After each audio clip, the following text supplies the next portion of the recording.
But is it too late? Not urgent? Not enough?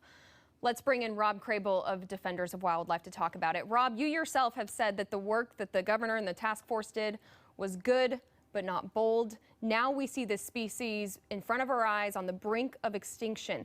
What more needs to be done? Yeah, this has been a really hard day, Simone. And the fact of the matter is that while good work has been done, much more is needed. We still have barriers in this state, from small culverts to large dams such as those on the Lower Snake River. We've chronically underfunded salmon habitat recovery and restoration. And as our state grows and develops, we're increasing the amount of polluted stormwater runoff that is flowing untreated into the Salish Sea. So we need to significantly increase our investments in correcting these problems. When you talk about being severely underfunded, put it into perspective for us, Rob. You know, when we have these conversations with the governor's staff, the number that comes up is that between 10 and 15% of the overall funding need is actually met every year. And this isn't a new phenomenon. We have been doing this for decades, and that's why we've been losing so much ground when it comes to salmon habitat. Is there any path forward, or is it already too late?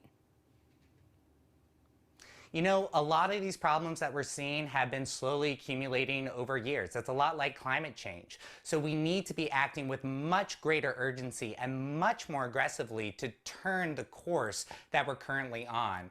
I think that there's still hope. Remember, there are still 2 young calves out with the southern resident orcas.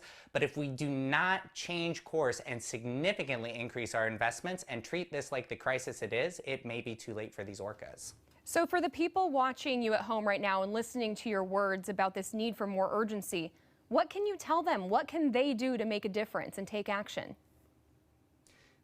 You know, there are always things people can do in their day-to-day personal lives to reduce their impact on orcas. For example, I've been installing a rain garden at my home to capture stormwater runoff.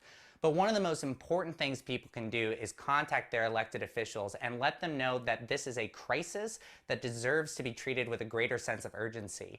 And folks can join Defenders of Wildlife by following us on social media. We'll be posting updates about upcoming opportunities for folks to engage and raise their voice to help save these endangered orcas. There's so many great organizations out there, including yours, Rob. Everybody here really does care about them.